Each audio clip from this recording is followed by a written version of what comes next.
The Arizona Diamondbacks are bringing everybody back. Zac Gallen back at Salt River Fields. Merrill Kelly is your opening day starter, and Paul Sewald probably your closer. Deal with it. These are the Run It Backs.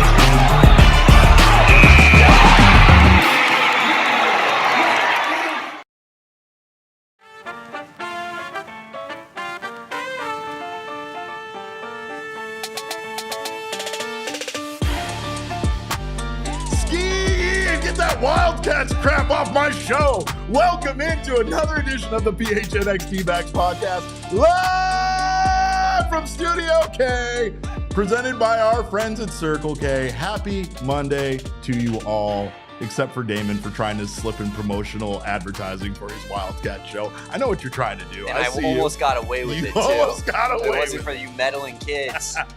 Welcome in, guys. Thrilled to have you guys here. Thrilled to be hanging out with my guy, Damon Farrell, a.k.a. Damon Dawg, on the ones and twos. And thrilled to be talking Arizona Diamondbacks baseball, or should I say the Arizona Run It Backs, because that's what they are, folks.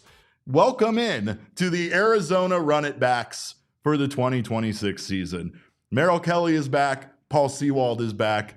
Zac Gallen is in fact back. We did a quick emergency podcast on Friday evening, obviously discussing the return of the Milkman. Did I say it right? Milk? I don't know how you folks say it, but I say milk and I say the Milkman. But Zac Gallen is back, and for those of you that might have not have seen the news, he returns on essentially his qualified offer deal. Zac Gallen did test free agency, and he is back in 2026 on a deal worth $22.025 million, the exact amount of the qualified offer. And he did decline the qualifying offer to go out and test free agency. However, things did not necessarily go the way that Gallen had hoped, and he discussed that. Gallen was out there already at Salt River Fields on Saturday, working out. He was with the fellas. It was great to see, honestly. Like, there is something that is pretty comforting about, Gallen and Kelly being back in the Diamondbacks starting rotation. Ryan in the chat says, what year is it? And it's definitely not 2023, but let's hope that this team can somehow recapture some of that 2023 magic. There are a lot of pieces returning to this team from that 2023 team. And while they may not all be pieces that people are excited about seeing return to this team, that still doesn't mean that this group of guys might not be able to pull something off in 2026 that's not only a lot of fun to watch throughout the regular season, but perhaps could get them into the postseason. So I don't hate this. I know that the biggest thing with the Zac Gallen deal that we've talked about is, instead of Zac receiving that qualifying offer as a yearly payout, roughly $14 million will be paid out in installments from 2032 through 2034. And again, this is the Diamondbacks getting creative and finding a way to bolster this starting rotation. I mean, again, never forget the faithful words of one Corbin Burns, who said, "You never make it through a season with just 5 starting pitchers." And I don't know if anything could have been more prophetic or true that happened to a team other than that, right? So that's very true. The Diamondbacks make room for Gallen by moving Corbin Burns to the 60-day injured list, which goes retroactively back. AJ Puck also was moved to the 60-day injured list because the Diamondbacks made another move besides just bringing back Zac Gallen. They did bring in right-handed pitcher Grant Holman. He was with the Athletics. He's a 25-year-old right-hander. And again, he in 2025, in 19 games with the A's, he went 4-2 with a 5.09 ERA. Sounds like a Diamondbacks pitcher. 9 walks and 17 strikeouts. At least the Diamondbacks pitcher in 2025, so might as well get him on over here.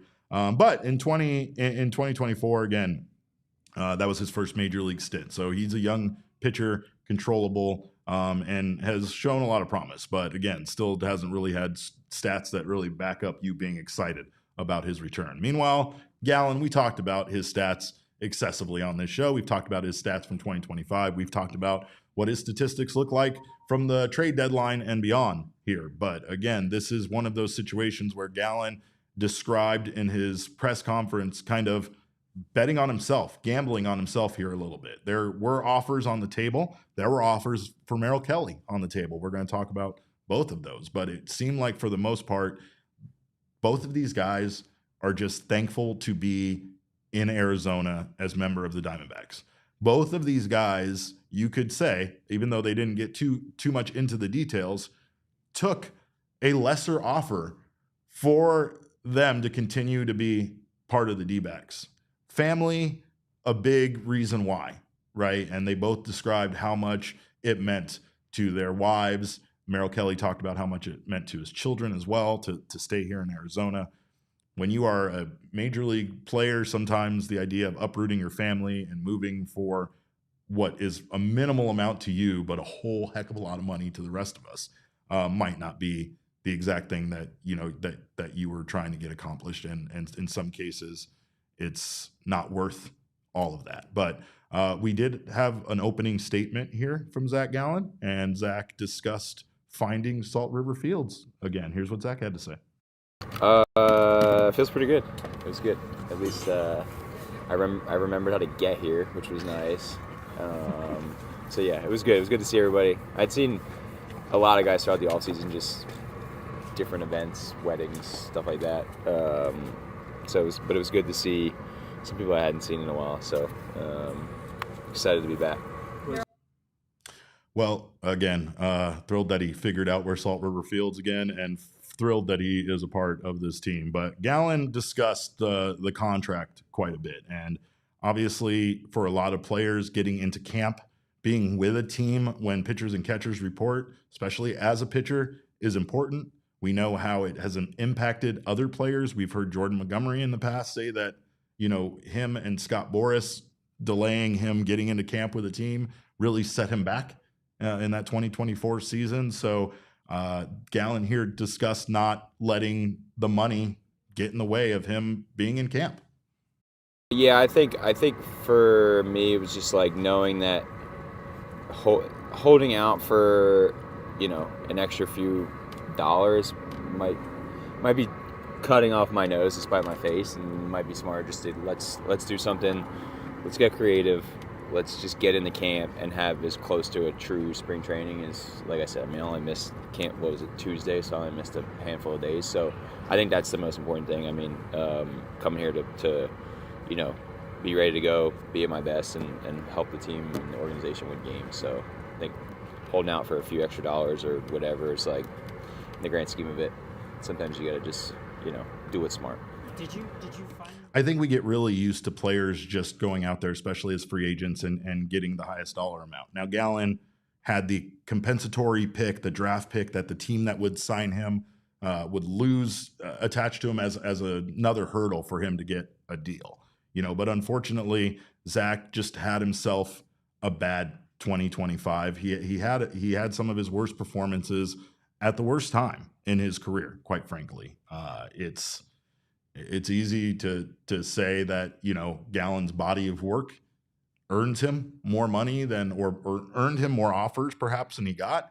However, teams cannot gamble themselves on a guy rebounding. And in Zac Gallen's case, it sounded like perhaps he was going to be expensive for some of these teams. Perhaps, he overall is,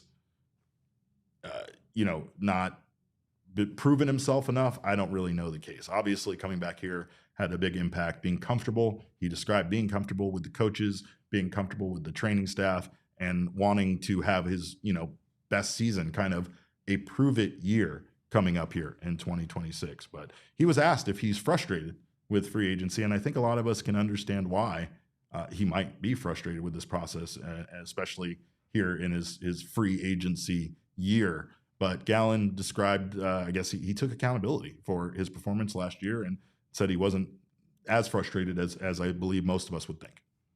Yeah, it's also a little bit about him talking about Merrill Kelly and him returning to the Diamondbacks this offseason. So it's kind of a combo. Oh, okay. Yeah. And there's that too. Oh, yeah. Because it was basically down to either Merrill Kelly or Zac Gallen kind of returning. Like, these guys had this conversation where apparently they didn't know if either one of them would return, but I think that they, for the most part, felt like if they did have one of the two of them return, that would close the door on the other returning. Merrill Kelly got the news that he was coming back to the Diamondbacks while he was with Zac Gallen at Alec Thomas's wedding. This is what Zac had to say about them having that conversation and how this all played out for him.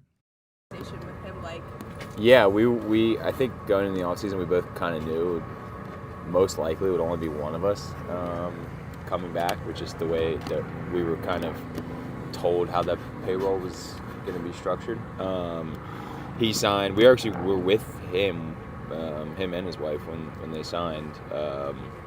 So we were excited for them, and we were just kind of, hoping obviously still be able to come back, but that was still pretty early in the off season, and everything kind of picked up pretty quickly the last couple days. He had talked to me. He was like, he heard the first offer that was made, and we were playing golf that day, so we got a chance to talk about it. And then everything just kind of happened pretty quickly, and here I am. Was it ever stressful? Not really. I mean, I think, like, for me, I think I kind of just knew how it was going to play out, in the sense of, like, it's pretty slow. Like, free agency's gone pretty slow the last few years for whatever reason it is with guys. So it started to pick up there at the end. But for me, I think if it would have gone any longer, maybe it would have been like, all right, this is getting, like, where are we going to live? But spring training had just started, so I was like, all right, it doesn't feel like that out of place just yet. So we were fortunate enough to get something in place and done to where I only missed a couple days of workouts. Jordan brings up a very good point in the chat, Damon. Jordan's so glad we get to see more of the milk ads from Gallen in Arizona. The best commercial in this sports. year. Yeah, I mean, there's nothing I love to do than drink some chocolate milk and then go hit the gym. And I plan on doing that quite a bit with some bench like 115 or something like okay, that. I'm trying to shred. All right, I'm not trying. No, I'm talking about bulk up. Okay, I'm talking about what Zac Gallen does in that video. I mean, it's just like, if there's one guy on the team I think I could maybe outlift, it might be Zac Gallen based off of that video alone. He can't hurt himself filming an ad, Damon. Okay, this is the reality of the situation. But I think we're all thrilled at the end of the day to have Zac Gallen back, and I find it amazing that so many of the pieces from this team in their recent years has returned to this team. The Diamondbacks have a ton of guys back: Merrill Kelly, Zac Gallen, Paul Sewald, Ildemaro Vargas, James McCann, John Curtis, and Taylor Rashi are both on minor league deals. So a lot of names have returned to this team. I think it's kind of what I discussed, though, several times before the Diamondbacks had brought anybody back. As great as it is to have these guys return to this team, it's not enough new faces, enough new upgrades for a lot of fans to be excited about this team coming back, right? I understand that.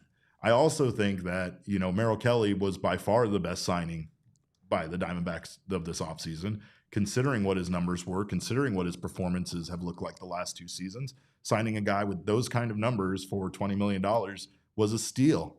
In fact, closers that had a 4.5 ERA were signing somewhere in the neighborhood of what Merrill Kelly signed for.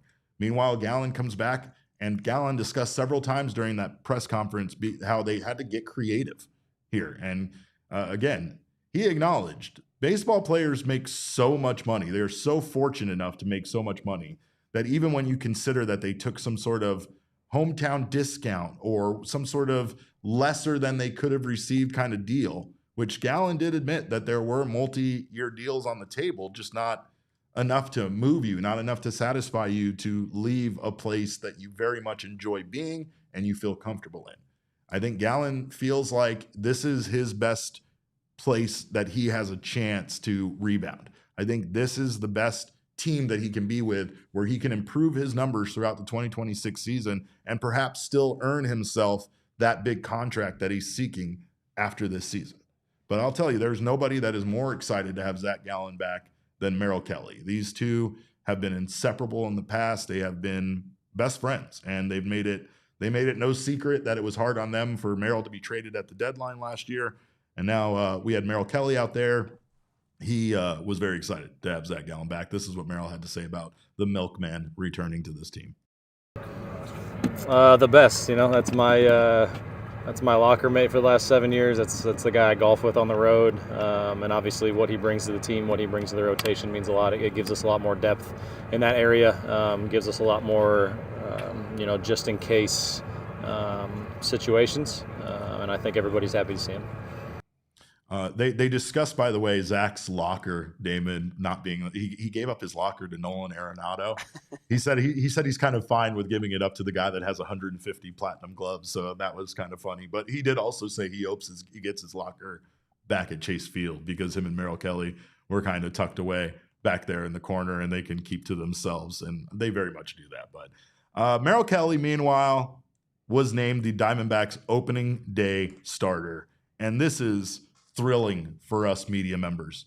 We never get this early. In fact, we were all prepared to spend the next 5 weeks asking this question every single day until Torey gave us an answer.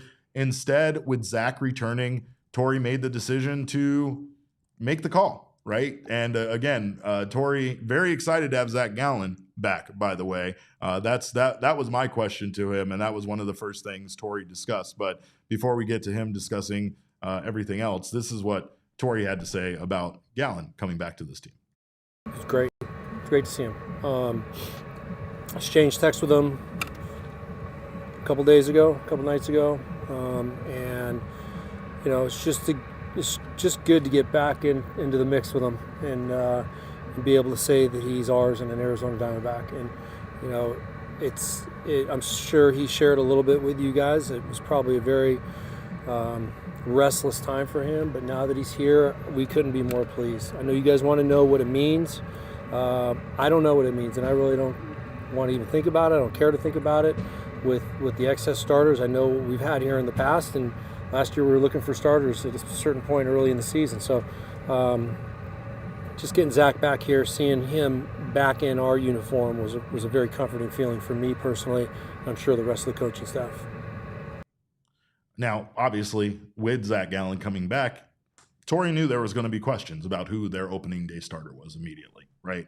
So I think that's why he got out ahead of it, and he announced that Merrill Kelly will be taking that honor on March 26th there against the Los Angeles Dodgers. This will be Kelly's first opening day start in his career. And again, we know what Kelly is, and I think a lot of us feel like Merrill Kelly is the right call here, right? I mean, again, Merrill Kelly felt a little bit more like he planned and it was a priority for him to come back to Arizona, and he said that during his press conference. But it also feels like, Merrill was actively trying to come back here. You could argue perhaps Gallen kind of lands back here based on circumstances, and if things had gone better for him this free agency offseason, that Gallen would not be in a Diamondbacks uniform. But again, Kelly's numbers from 2025, 12-9 record, 3.52 ERA, 167 strikeouts, 184 innings. He was the natural choice for this team, even if Zac Gallen had never left, even if Zac Gallen had signed before Merrill Kelly. It definitely feels like Merrill Kelly and what he's given this team earned this. Now, Merrill was very honest about this. Merrill did say, if a guy named Corbin Burns was not injured, I wouldn't even be considered for this, and I completely understand that. And again, it's very cool of Merrill to at least understand that he got this based on circumstances, but it was still meant a lot to him. Here's what Merrill Kelly had to say on being named the opening day starter. I'm excited. Obviously, I'm honored. I'm humbled.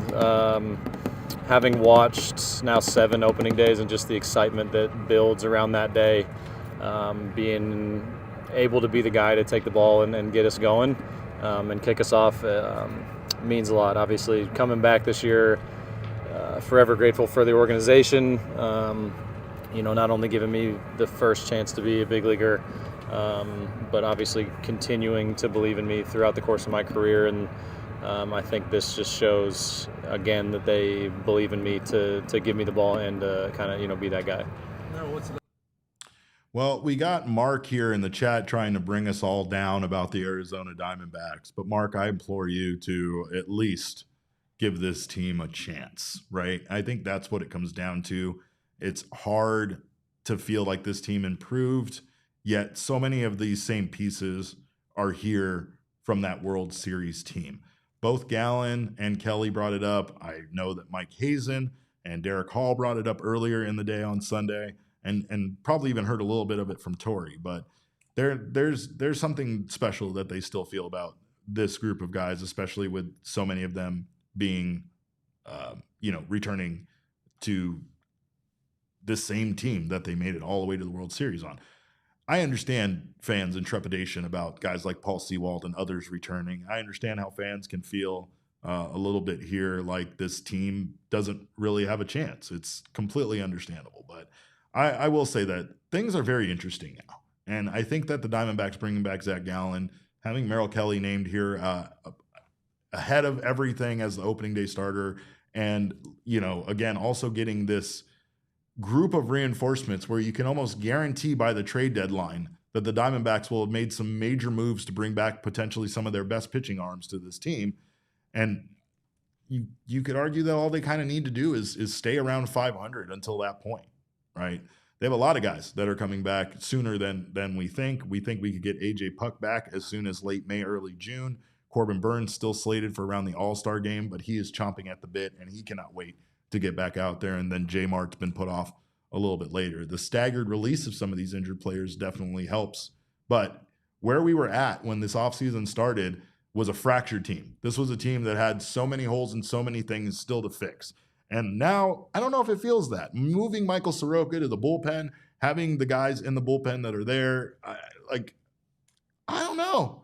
I can't wait to watch it. I can't wait to see how it all shakes up. I will say that, this team is surprising with the way that they were able to maneuver and do all of this, bringing a Nolan Arenado in for next to nothing, adding a Carlos Santana, who obviously is in his later years in his career, but still very defensively sound, focusing and prioritizing on defense. I mean, there are things about all of this that feels very reminiscent of that 2023 team, and it would feel like that's what the Diamondbacks are trying to get back to, right? But I also think that the Diamondbacks and Torey, and you'll hear him talk about it, but I think that they value having guys that they are comfortable with and that they know. Yes, I think that, and those guys feel comfortable with this coaching staff and being here. So it's like a reciprocal level of comfort between the two parties. Yeah, and I do think that vibes matter as much as it sounds stupid and it feels trivial. There's something about over the course of a 162 game season, you want your team to like each other, enjoy each other, and want to play hard for one another, right? And I think that that's an element that you can't really measure on just by looking at the team on paper. Although I understand, as you said, people's trepidations about being super hyped up about a team that didn't make the playoffs the last 2 years. Right. I also will say that everything that possibly could have gone wrong the last 2 years went wrong. It's so true. What if it doesn't happen like that this year? What if it didn't all go wrong? What if a couple good things happen? What if we get another Geraldo Perdomo situation? Not saying it'll quite be on that level, but what if there's another player who steps up and makes himself almost a staple of this organization to the point where it's we're going to extend this guy and keep him around long term? That could be game changing for this team. So I think that you just have to hope that some positive regression happens. And then you're probably looking at a team that's similar record wise as it was the last 2 seasons. But those last 2 seasons, you missed playoffs by very marginable amounts. So hopefully you can find a way to sneak into the playoffs this time around. You're definitely onto something there. And I mean, I don't think that you're wrong. Robert in the chat says Saul Frank injury hurts. It's a 1.24 ERA that's hard to replace. That's not wrong. However, Robert, if you look at Saul Frank's expected stats, perhaps he wasn't as good last year as we thought, or as his actual stats indicate. And perhaps maybe that's not as big of a loss. But I mean, you're right. I can't argue with that. I think that there is something that there's something to be said about the vibes of this team and the way that Torey even said the phrase. He said the thing. He said a dangerous team is a connected team is a dangerous team, right? Meanwhile, the Padres are going to stick Nick Castellanos between in a locker between Manny Machado and Fernando Tatis Jr. and expect fistfights not to break out after losses. Good luck with that. Meanwhile, Merrill Kelly, he returns to this team because returning to Arizona was a priority for him, was a priority for his family. And speaking of those same Padres, he discussed here how they did make him disgust. I think Merrill got sick. I mean, I got sick when this listening to offer it. came in from the Padres. Merrill he projectile vomited. Yeah. He was like, "Oh, the Padres! Could you imagine me in those colors?" Nope, can't. This is what he had to say about all of that. I mean, here was definitely a priority. I'll say that. But I was, being the age that I am and the part of my career that I am in, being, a 36 going on 37-year-old free agent, I definitely told myself to take everybody the same. We were very vocal when we talked to Hayes and in the front office that the hometown discount wasn't necessarily on the table. I owed it to myself and I owed it to my family, I think, to explore every avenue the same and treat free agency for what it was. But I think everyone knew at the end of the day that our heart was here and this was team number one for sure. So you didn't have to leave any dollars or years on the table to come back here? I guess with the offers I did, I guess technically I did. You could say it that way. San Diego had a pretty good offer on the table that was a 3-year guarantee. But we just weighed all the options. I think as I've gotten older, obviously the family aspect comes into play, making that decision. I think if it were just me or even just me and my wife, those decisions and those variables that go into those decisions, I think change a little bit. But when you start adding the family aspect and the kids into it, changes the dynamic a little bit. And I think after we looked at all the options and all those variables, it made more sense to come back here. Did you figure after you signed probably was going to close the door on Zac? Yeah, I think so. I think everybody did. Even just talking to the front office, I don't think any of us here or any of us anywhere expected to still be having those conversations with Zac leading up to the last week and having him back here. I think he even said it. We were in Mexico for Alec Thomas's wedding, and when the news broke on mine, we had conversations and somewhat joking and somewhat not that he expected not to be here. But I think everybody's thrilled that it worked out the other way. How about bringing Pulse? I think we should all be thrilled to have a guy that's a hometown hero like Merrill Kelly still here. I think it's a testament to how much he truly wants to be in Arizona, and it's a testament to this franchise of how much he still wants to be a part of it. This is a man that suffered from cramps because of how goddamn hot it is here, and he still chose to come back here instead of the 70 to 80 degree temperatures you're going to get in San Diego in July. That man, he deserves a cape, because not all heroes wear capes, but Merrill deserves a cape for being such a hero. Oh, God bless you, Arizona, for being so beautiful and keeping some of our athletes here. Legend.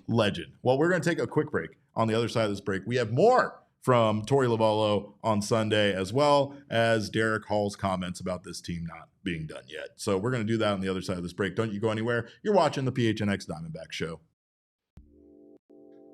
Well, if you don't believe in all of these returning players being the key to the Diamondbacks' success in 2026, well, maybe what you just need is a little help believing, and I have the perfect product for you. Pure Edibles can help you change your mood and feel much better about the return of some of these players you might not feel so great about. They also are a full-fledged candy company that make a wide variety of edibles and candies, more than just your gummies. They have hard candies, chews, their version of Starburst that they call Kicks, and so much more. But more importantly, it's the effects of Pure Edibles that I love, and they are clearly listed on each tin, along with the delicious flavor that you can get out of each edible. So do not miss out on your chance to perhaps rebound from this off-season by getting yourself some Pure Edibles, and check out their collab with Mother Road Brewing Company. They right now have, of course, a collaboration featuring the greatest IPA in all the land, Tower Station IPA. You can get that same delicious piney hops and citrus notes, all from that delicious beer in an all-in-one THC device. So go find yourself some Pure Edibles from one of over 130 dispensaries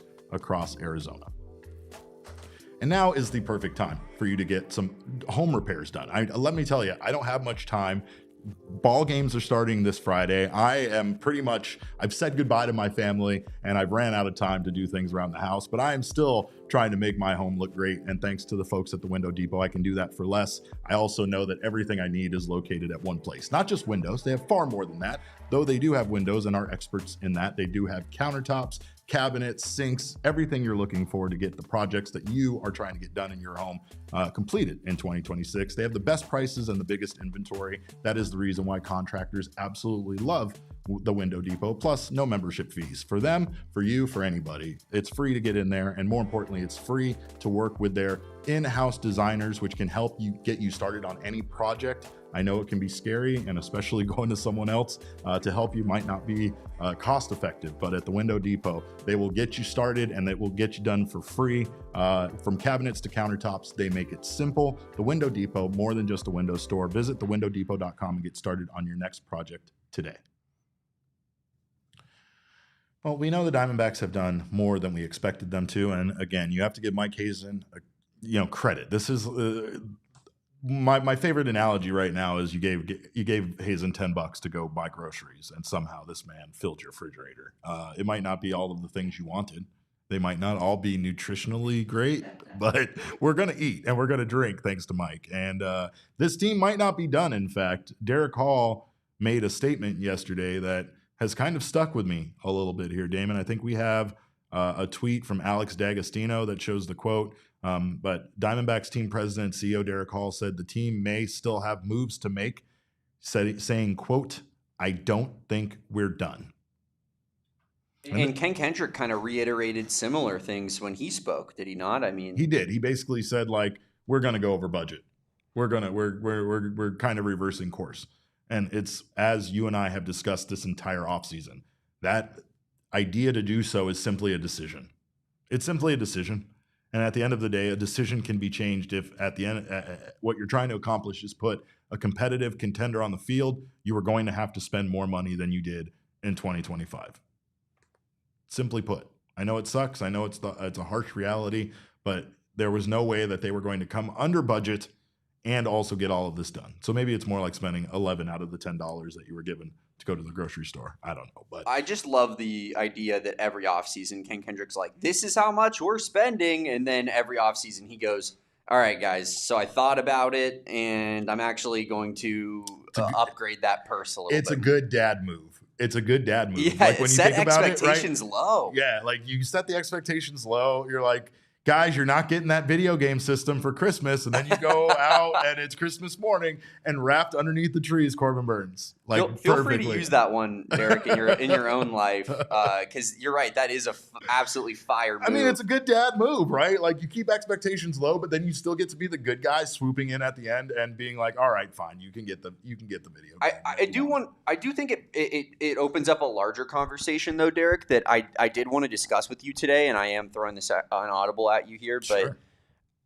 Is there something to be said about, like, maybe the Dbacks need to open up that purse at the beginning of the offseason instead of waiting until there's slim pickings on the market before Ken Kendrick decides that he's willing to spend because he thinks it's a good deal, and maybe the market of whoever they're going after has kind of cooled off or whatnot. But it feels like the Diamondbacks the last 3 off seasons have now approached each one with, like, kind of a little bit more apprehension of yeah, we kind of don't have that much to spend. We're going to try to get some of our bigger needs fixed and out of the way, but it's really not going to be a crazy offseason. And then you get to the end of the offseason and the Diamondbacks are going, oh my God, what former All-Star is available right before spring training starts? Who could we bring into this team and change things right now? Like, should Ken Kendrick open up that wallet a bit sooner? Not that I'm complaining, because I do appreciate that he does this. No, and I feel like the last couple of seasons on this show, Derrick, I've been very much like, credit to Ken Kendrick, man. You have to. You have to 100%, because we talk a lot of crap over the years when he hasn't spent, and then now when he does spend, I think it warrants similar type of the opposite effect, obviously. But you gotta discuss it. You got to talk about it. I'm happy that Ken Kendrick keeps opening up the checkbook, but I wonder if it is maybe not as helpful as it would be if we had money to play with at the beginning of the offseason every year. Perhaps it's a negotiation tactic. Perhaps because they are limited and their budget is limited, they don't want to ever give the idea to any free agent or anything that they're going to come in here and and Arizona's going to pay them. They're going to back up the Brinks truck. Even if they want to eventually do that, it feels like it's a good tactic. It's similar to Mike Hazen saying that it benefits him in no way as a GM to let people know about deals that he was attempting to make that he missed out on. At the end of the day, it just makes you look incompetent. It makes you look like you didn't get that deal done, right? Even though most of us don't think that. I think most fans of sports teams, we just want to be tantalized and excited about what our team is doing. So it's almost better for us to think you were in on a bunch of guys that you didn't land because it makes us feel like you tried to make this team better, rather than us hearing from no news about the Diamondbacks and then them not improving the team at all, right? I do feel like, you know, again, you're right about Ken Kendrick opening up the checkbook when the time is appropriate. And sometimes the fact is that, you know, you are kind of committed to not spending more, but then something changes your mind. I think at the end of the day, it's a very difficult task to be to be Ken Kendrick, to have a team that doesn't exactly generate close to the amount of money that other teams in Major League Baseball do, but yet you're reinvesting such a significant portion of your revenue back into the team as a promise, right? The team is still a business, and a lot of owners, a lot of front offices run those businesses like businesses where the goal at the end of the day is to make money, not to go out there and improve the team at every chance they get. And credit to Kendrick, credit to this front office. It feels like when they get $1 in their piggy bank, they spend 99 cents of it on the roster, but they're only getting a few bucks versus the Dodgers piggy bank being stuffed with millions and millions of dollars. So yeah, there's that. I mean, I've long said that, you know how you cultivate a fan base that makes it where this, you know, going into every offseason under budget is not as big of an issue because you have incredible fan support. You have people buying merch. You have people getting season tickets left and right. And that's, you field a competitive baseball team. And I do think that despite the last 2 seasons being disappointing, we've seen an upgrade in terms of Diamondbacks fans out there at these games. Oh, yeah. The attendance is better. The community is growing. And it's a young franchise, one of the youngest franchises in baseball with the Rays, that is still growing a fan base, right? Yeah. Still, like, you know, you have a lot of transplants in this city. And I think that Ken Kendrick spending and trying to win, even if it looks like Zac Gallen and Merrill Kelly, which I know isn't exactly the most inspiring because it's the run it backs, as we talked about. I think that, you know, this is how you cultivate a fan base. This is how you get in a place where your floor is high enough as a franchise where money's always coming in. It's always flowing because your fan base cares about the team that you're putting out there. And so I do applaud Ken Kendrick for spending the extra money and caring about this team in ways that he hadn't shown in the first, 10, 15 years of his ownership, but has shown a lot recently.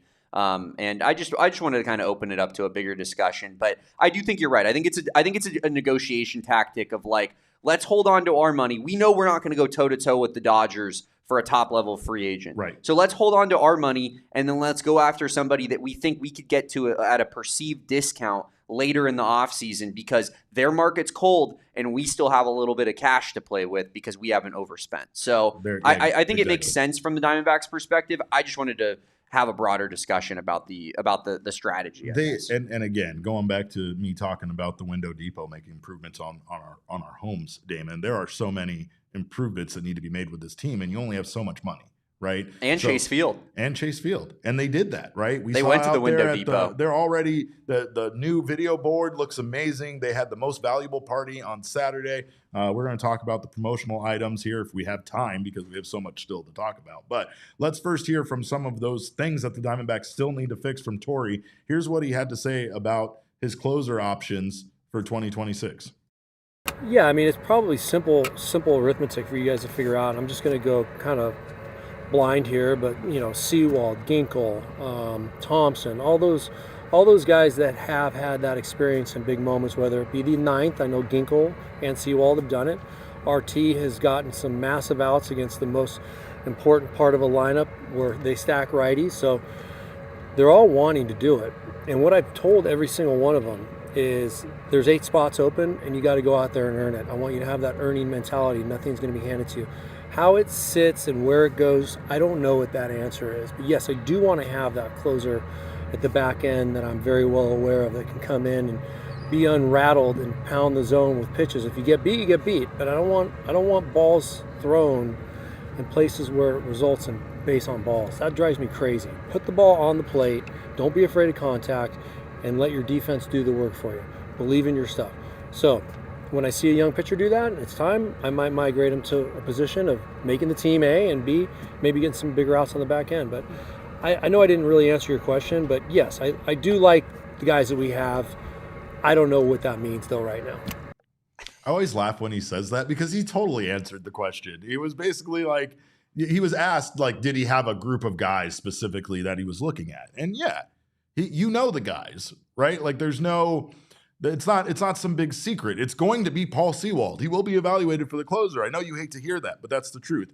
Ryan Thompson, Kevin Ginkel, that's probably it right now. Michael Soroka and how he factors into the bullpen is going to be an interesting development to see as the season progresses. And then you do have the young, the youngsters that all got their opportunity last season, right? The Diamondbacks don't have nearly enough lefties in the bullpen, as some of you have been discussing in the chat.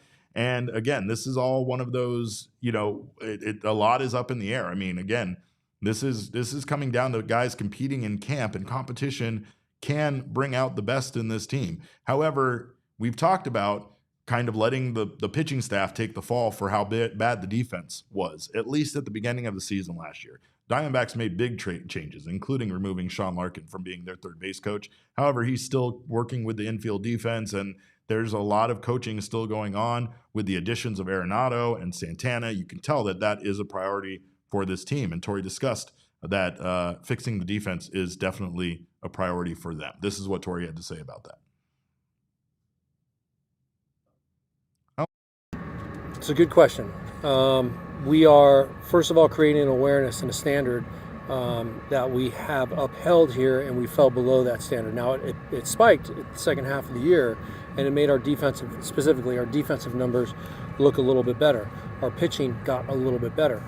I don't want to have a bad week. I don't want to have a bad month. I want to make sure that we're going out there and firing on all cylinders and doing the little things that we did at the end of last season even better at the start of spring training. So what does that mean? I think there's an awareness, there's intent, there's a lot of high intensity work that's going on, and we'll stop a drill to instruct. We will stop a drill to highlight what it looked like, if it's right or wrong, especially if it's wrong. We're going to teach it right there on the spot. We are creating some urgency by staying on top of every little thing that they're doing.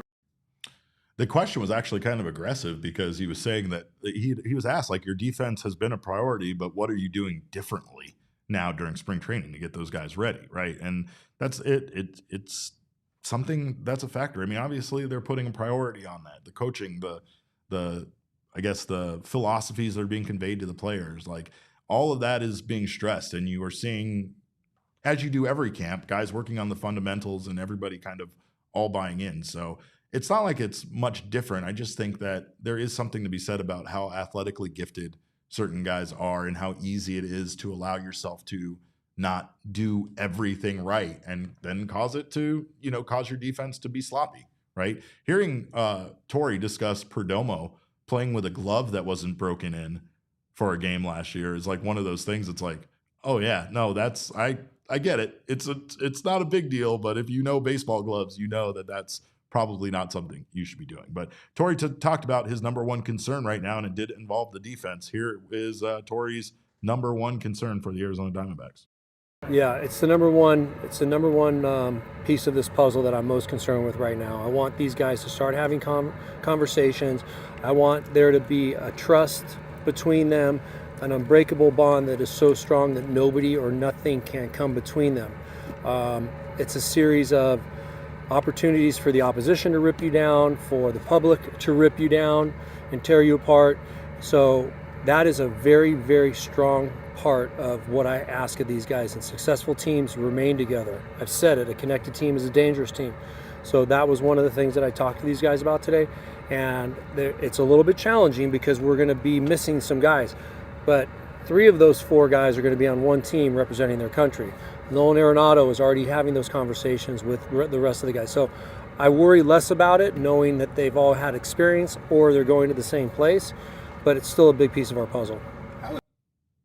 When Torey says a connected team is a dangerous team, me, right there. There it is. There it is. He said the thing. But he's right. And I mean, this team, I think that goes back to the run it backs idea. This team is family. This team is connected. And I think that they wanted to bet or double down on pieces that they were familiar with that they feel like can come back here and work hard to make this team a winner. And I mean, again, Torey talked about going to Alec Thomas's wedding, Damon. Here, I mean, this just kind of shows a little bit the personality and everything here, but this is what Torey had to say about attending Alec Thomas's wedding and, you know, him not being their manager for that weekend. It was great. It was great. Yeah, it was a lot of fun. I'll say that. I'm going back to what I say to them when I see them off campus, that I'm not their manager for the weekend, so don't judge me.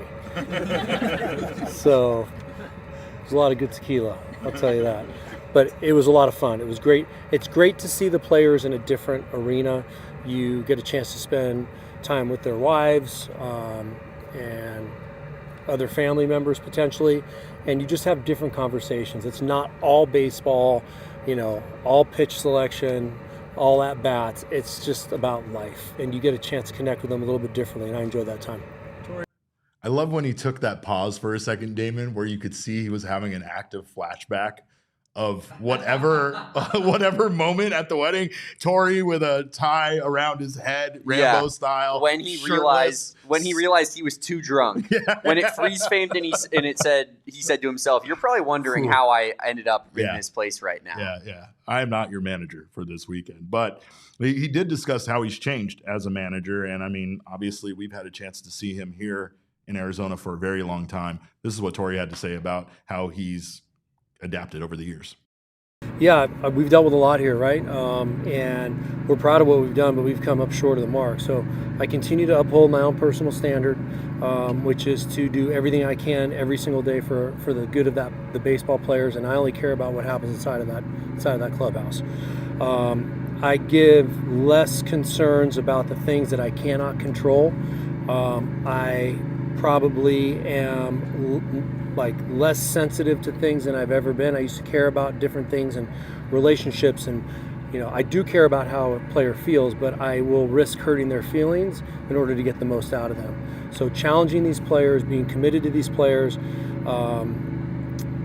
giving it to them straight, and making them get better under our guidelines and our standards. Is that hard? A little bit, yeah. I feel like I'm a pretty nice guy, right? Sometimes it's hard for me to turn into an a-hole, but I've learned how to turn into an a-hole instantly. Yeah, that's probably the biggest difference. Can confirm, not only is he a very nice guy, but as Damon and I will attest to, if you don't bring that bottle of wine to Sunday dinner, he can turn into an a-hole real fast. Like, he's just like, do your part. Do your part. We're over here making marinara sauce for 12 straight hours. You guys can't stop by and pick up a bottle of wine on your way here. But again, Torey has a tall task ahead of him, and he also has his own potential end to his time with this team coming up at the end of 2026. So this is an all-in season for so many guys on this team, and I'm excited to see how they come together and what they can do together as a team. But before we move on, Torey did give us an update, and I believe our friend Justin in the chat was asking for this, on some injury updates, including Tyler Locklear and Adrian Del Castillo, who's dealing with a calf injury. This is what Torey had to say. Yes and no. I probably have a couple of updates. I know somebody asked me about Locklear a couple days ago. Locklear is probably a mid-May, June return, that type of thing. He's doing minimal baseball activity. Del Castillo is still not fully functioning inside of drills. I've seen him at certain drills on his knees or doing different things that are taking the weight off of his lower half, but still not up for full baseball activity. What is his injury? It was a left calf.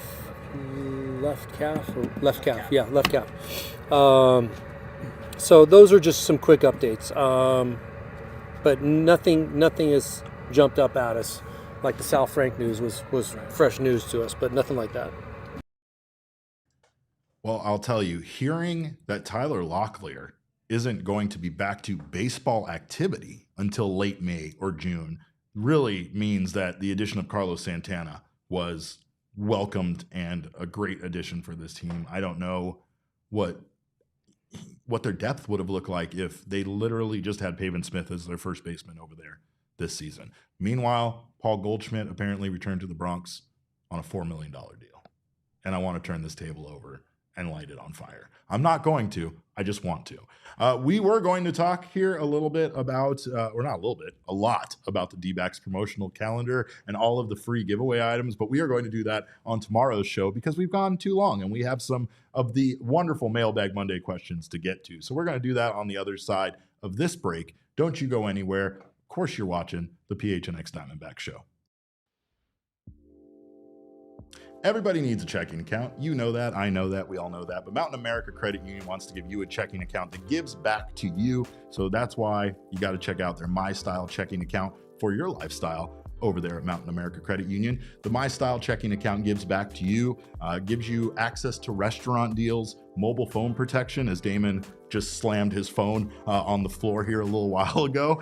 That's important for all of us. We can't have those phones breaking. Plus, you have telehealth access, identity protection, loan rate discounts, and so much more. You can get offers on travel. You can get discounts on all of your favorite products, and there's new offers being added every single day. So make My Style for your lifestyle at Mountain America Credit Union. Visit macu.com/mystyle to apply today.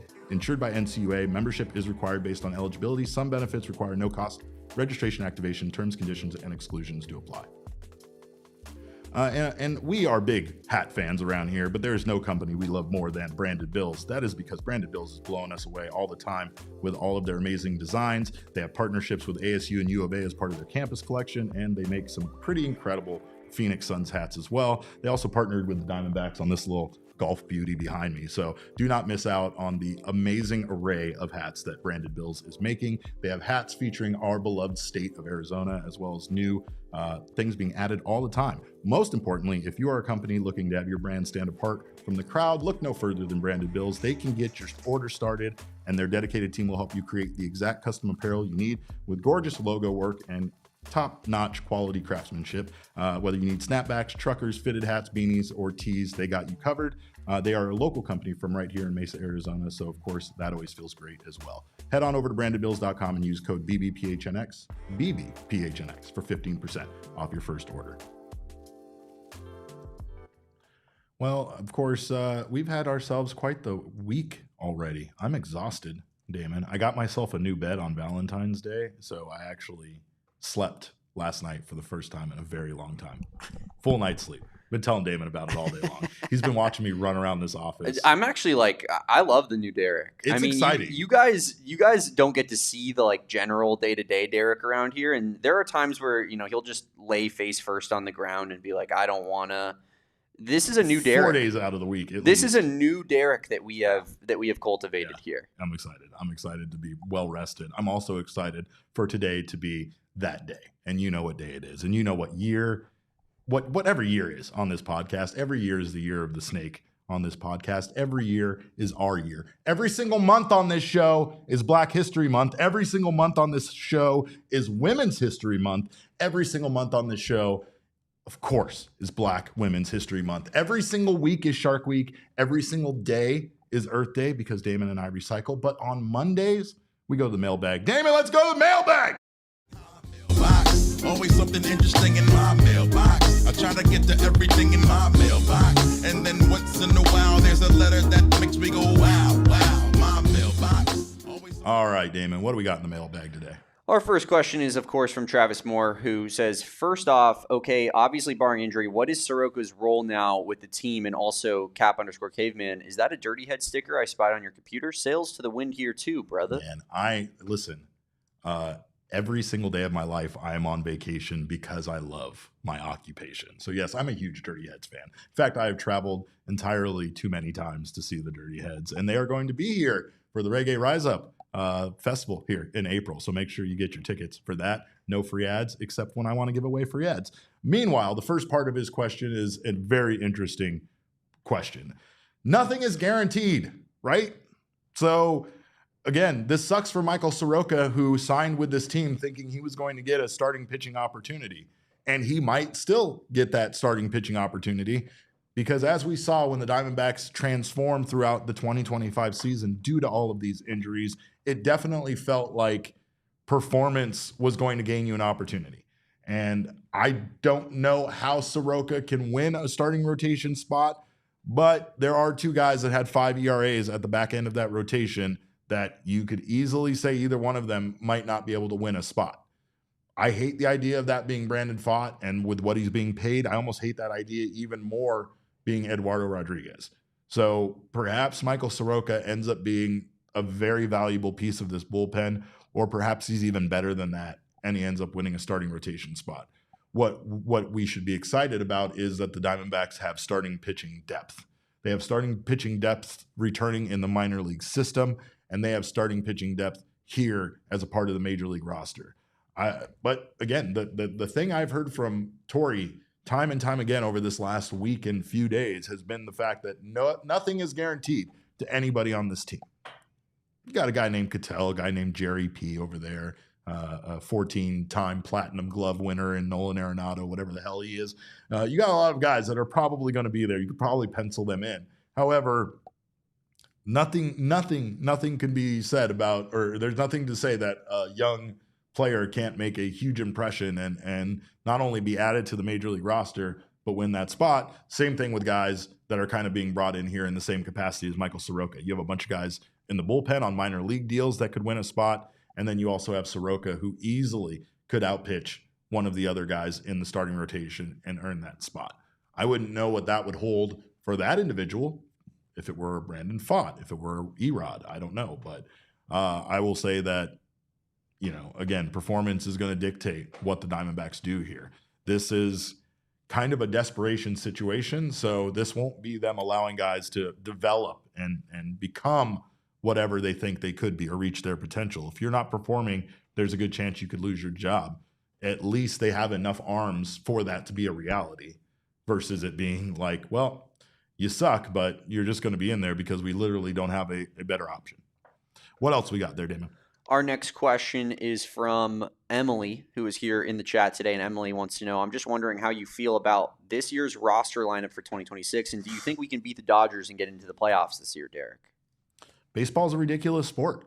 It really is. So if there was any sport that I feel like you could beat a team like the Dodgers on any given day, on opening day, or throughout the season, it's baseball.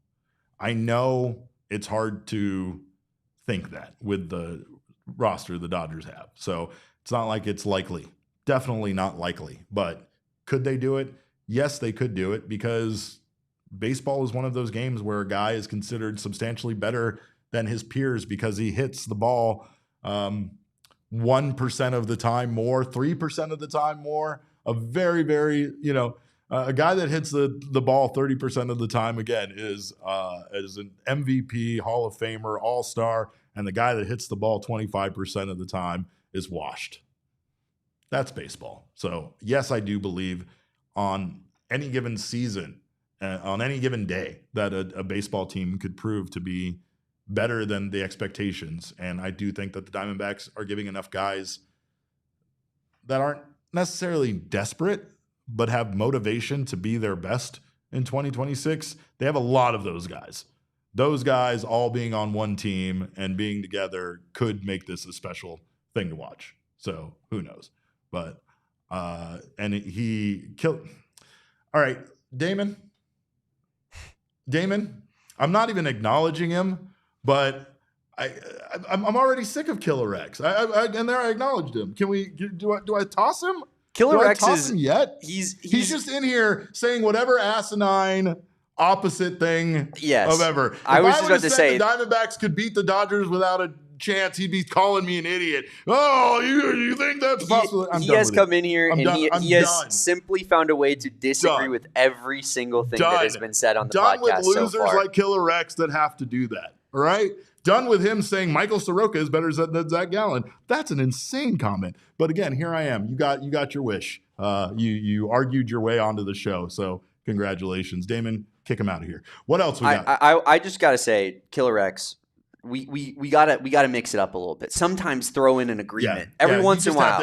Every once in a while, just to throw us a bone a little bit. Just to throw us a bone and be like, you know what? He's really not that bad. Yeah. Because when you do stuff like this, Derek and I get off the show and we go, I know. God, that son of a. Yeah, Lando said, "Don't fall for his rage bait." We should listen. We should listen to him.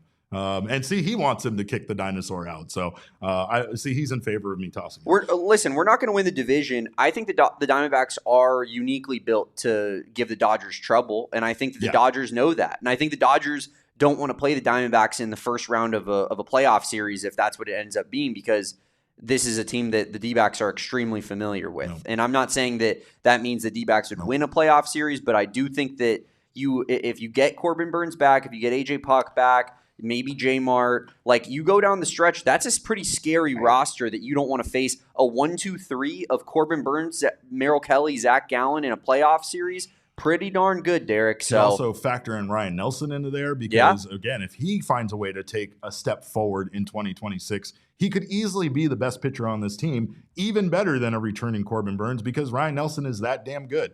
Ryan Nelson's fastball was considered one of the best pitches in all of Major League Baseball last year. And no, Killer X, it's too late for compliments. We're not doing that. Get it off the screen, Damon. I'm done. I will say I disagreed as well, Killer X. I don't think you were there on the show, but I missed an episode because I took the day off, and then I came back and Derek was saying, and I don't want Castellanos. And I was like, I kind of want Castellanos. And now the Phillies are paying him $20 million to kick rocks. Yeah. And he's on the Padres, Derek, because somehow, some way, every player that's relevant finds a way to be on the Padres, Giants, or Dodgers. There is zero other things that can happen. Castellanos is a Padre. I would have totally taken that dude as our DH in a heartbeat, dude. Yeah. Especially if the Phillies were paying that much of the salary. But it is what it is. He's a Padre. And thank God he's not a Diamondback. What else we got? Just so Killer X isn't happy. Yeah, I don't want him ever to be happy. It. Yeah, we're on our third question here from Michael Rokicki. And he says, which of these three would you most want to see this season? A sub-3.5 ERA for Brandon Pfaadt, 200 hits for Geraldo Perdomo, or an 850 OPS for Gabriel Moreno? Oh, see, that's tantalizing, right? Yeah. But I feel like this team can be successful without those two bottom things happening. Yep. Whereas if you give me a sub 3.5 ERA Brandon Pfaadt, I am taking that 10 days out of the week. Yep. Every 5 days we're going to get Brandon Pfaadt pitching like that, then yes, I take that. And there's no question about it. Because this team is good offensively. This team is still a top 10 offense in baseball, and I would not be surprised to see that in 2026. What we need is middle of the league pitching. My favorite thing that happened is I was having a conversation with my good friend Jack Summers, and Jack said to me, I said, all the Diamondbacks need, as Damon and I have said before, is middle of the league, like middle of the pack, right? Average, like 15th, 16th in baseball for the starting rotation, 15th, 16th for the bullpen. Jack says to me, he's like, well, they need to take a pretty big leap forward for this team to be contenders. And I said, Jack, that would be them passing 11 teams to be the middle of the pack when they were ranked in the bottom 5 in baseball. That would be them surpassing 10 teams. It would be a huge leap for this team, for them to simply be middle of the league, average for their pitching staff. And if they got that, then this team's a winner. This team's a winner. And I agree with Lando. I want big game Brandon. Ernesto, meanwhile, wants a sub 4.25 ERA Brandon. I will take that as well. Expectations just a little bit higher. A little different. I will say I think out of that group, it's easily Brandon Pfaadt. It's easily Brandon Pfaadt, right? Because that's the biggest difference in what you expect their level to be, honestly. Gabriel Moreno could have an 800 OPS and not an 850 OPS and still be a really, really valuable player for this team. Correct. Geraldo Perdomo could have 175 hits and not 200 hits and still be a top 5 shortstop in baseball. Brandon Pfaadt can't have a 5+ ERA and can still considered to be like a staple of this rotation for years to come, even though he has been extended. Right. It feels like this is a big year for Brandon Pfaadt, and a sub 3.5 ERA would go so so long for this team. I mean, that would be an insane game changer. It would and it would, you're all of a sudden, if Ryan Nelson sustains it, Derek, I say that 3-man rotation of Corbin Burnes, Merrill Kelly, Zac Gallen. If Brandon Pfaadt's a sub 3.5 and Ryan Nelson keeps it up, we might have a 5-man rotation in the playoffs. And this team is 100% making the playoffs if Brandon Pfaadt has a sub 3.5 ERA. That's so true. I mean, I'm going with that. I don't even think it's close. But I love Ernesto's comment made me laugh. Feeds families. I'd like to see a sub 4.25, please, first. Speaking, by the way, of feeding families, you should go take your family out to watch the Suns watch party with our PHNX Suns crew. Feed your family out there at Wild Horse Pass at Gila River Resorts and Casinos. You can watch our Devin Booker and the Suns kill it against the San Antonio Spurs and bring that Wemby guy to his knees. Meanwhile, you're going to get the PHNX Suns live and post-game shows right in front of you. You'll get food and drink specials, PHNX giveaways, and the vibes, as always, will be immaculate. So RSVP for free to be entered into the raffle, and you can do that over at gophnx.com. Damon, I think we have a couple more questions in the mailbag before we get out of here. What else do we got? Yeah, we got another question here from Morgan Wilson, who wants to know thoughts on Merrill Kelly being announced as the opening day starter already, Derek. I love it. I think that it's like you could say that throughout camp that, you know, guys should have a chance to win that spot. But when you're talking about Zac Gallen, Merrill Kelly, you're talking about the rest of this rotation, like it's kind of a leadership thing, I feel like. I do think it's also an honor. I think Merrill Kelly, more than anybody else that has come back to this team, really wanted to come back here because he loves Arizona and loves being a Diamondback. So I think it's a great honor. I think he's right. I think if Corbin Burnes was healthy, Corbin Burnes would get the nod, and none of us would have a problem with that at all. I just think with Zac coming back to this team that there could have been a lot of unnecessary questions and chatter from us media members asking who the starter is almost every single day, to the point where, you know, it does become noise to Zac Gallen and Merrill Kelly, who are both trying to prepare for the season and get themselves on track. Ultimately, it really doesn't matter because once you get past those first 5 games of the season, the starting rotation is what it is. You're not even matching up with the aces on the other teams anymore. I will say, though, that getting the start on the hill in Los Angeles for the Diamondbacks probably means more to Merrill than it means to anybody else on the roster. So I'm glad that he's been given that honor, and I think he's going to do a great job out there. I think that Torey, personally, Derek, I think that was a reaction to last year's debacle. Yeah, like I think the whole Corbin Burnes or Zac Gallen thing. And we're going to wait until the very last second and like until a week before the season starts. And then, you know, I'm not saying it actually contributed, but I know a lot of people are like, and if Corbin Burnes started opening day, his whole, it would have reset his entire schedule that ended up getting him hurt on the season. And I think that's stuff that we truly have zero idea what would happen in the other scenario, in the alternate reality. But we don't live in that reality. No, we don't. And I just think that, you know, you hear Merrill talk about it. I saw this take from a few people online, so it's not an original one. But like you hear Merrill talk about it and say, like, you know, I really appreciate Torey for the opportunity and letting us know early. Like, he threw in there giving an early decision on this matter as being a thing that was important to him, because I think last year's team was a little bit discouraged by how late in the process Torey waited to name an opening day starter. And now it's, you know, it's a guy that, in Merrill Kelly, who's never gotten the opportunity before. I think it's cool. I think, you know, Merrill deserves it over Zac based off of last season's performance alone. And yeah, I mean, I do think that we saw a shift from something that bothered the guys last year from Torey that he tried to change this year to do something a little bit better. He just got done saying when we showed the videos that his number one concern is like communication, right? Yeah. And communication is important. And what you realize is that baseball players are simple, and a lot of times they just want to know what their job is. It's the reason why Paul Sewald was credited by so many of his fellow bullpen arms as to how he let them all, by him coming into this team when they traded for him and becoming closer, everybody knew what their job was.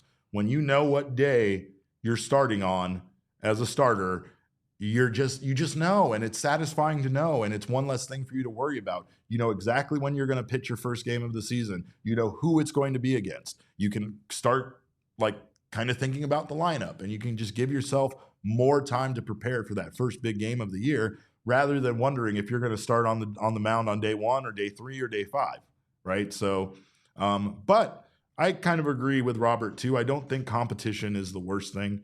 And I think it's the reason why we should see some guys emerge as options for the bullpen. I just don't really think there was competition between. I don't think Merrill can go out and be bad in spring training enough where they're like, yeah, no, you know what? Maybe he shouldn't be the opening day starter. Or like Zac Gallen's going to blow him away.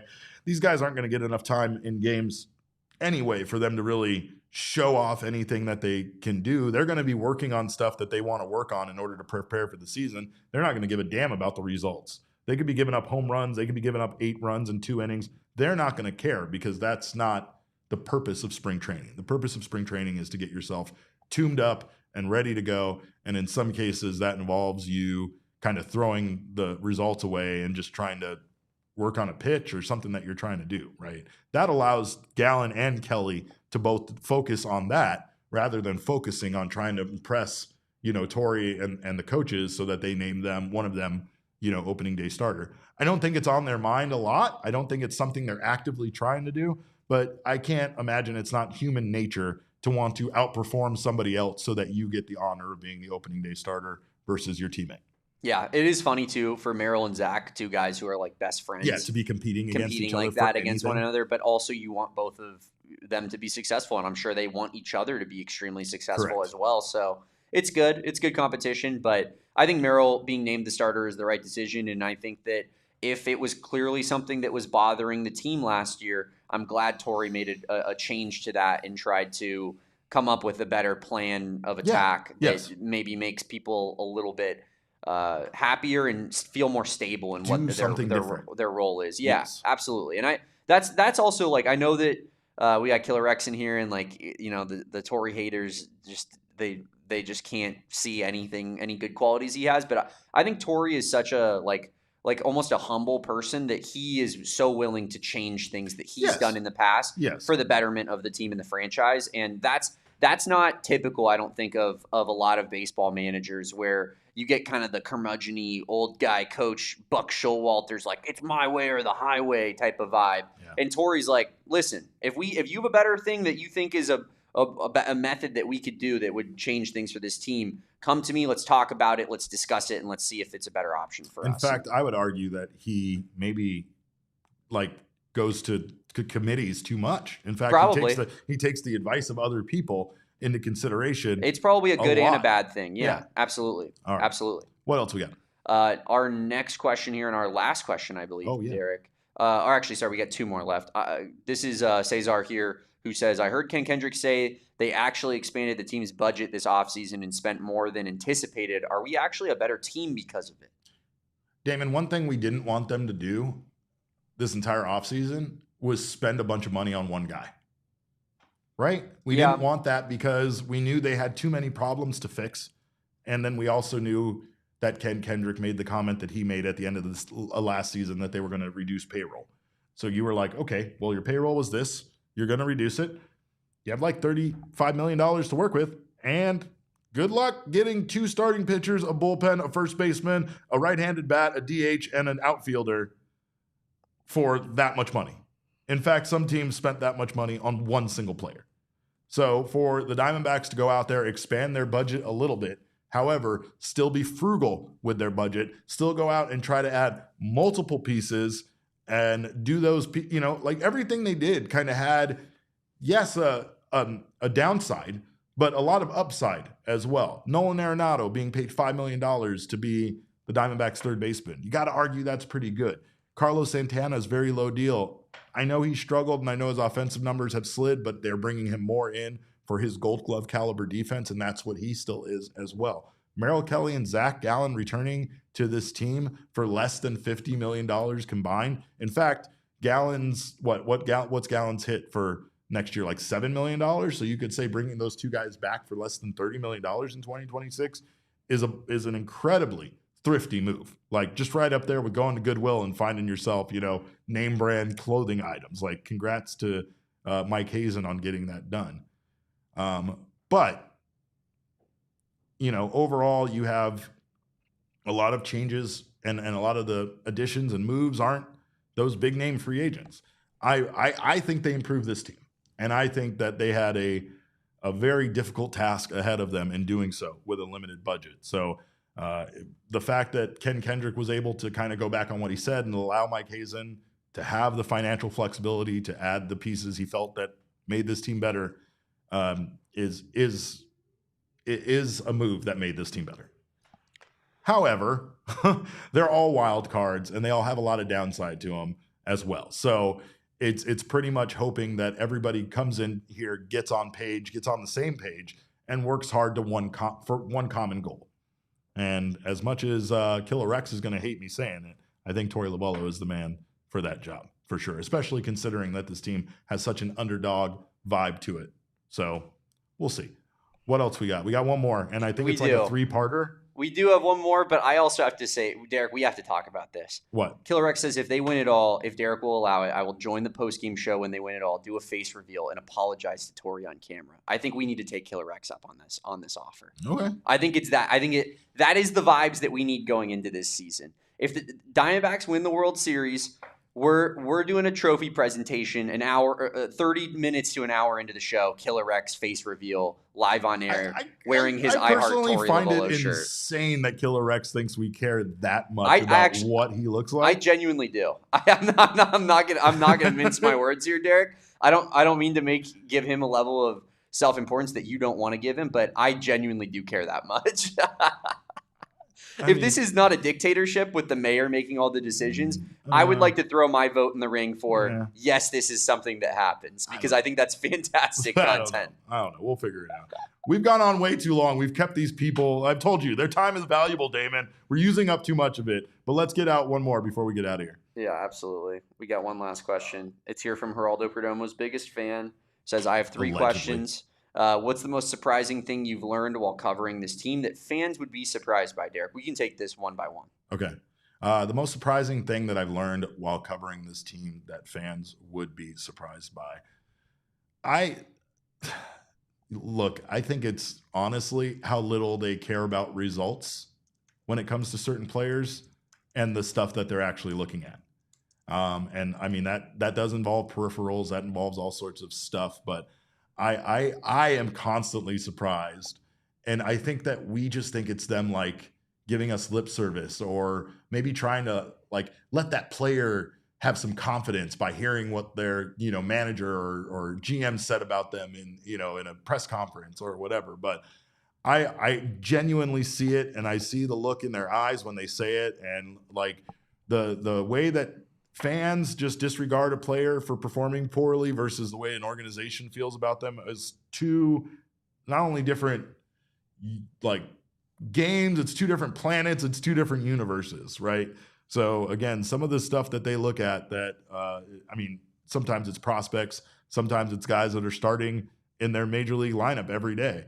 It's a constant battle because analytics and other things tell them that these guys are doing well, but they'll go 0 for 4 in 3 straight games, and you have people calling for not only that player to be DFA'd, but for the manager to lose their job for starting them every day, right? So I do think that. And again, probably the managing by committee thing is probably far more surprising to a lot of people than they truly understand that goes into all of this. And at the end of the day, Torey Lovullo just kind of takes either the credit or the blame for the way things work out.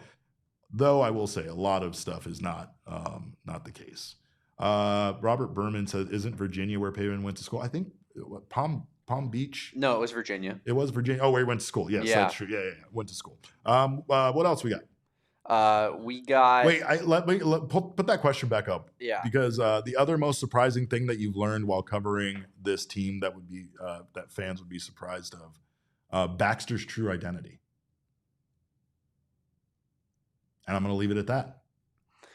Baxter may, in fact, be one of the Diamondbacks front office members. All right. 2, what player has a personality that's nothing like their on-field persona? Oh, Alec Thomas?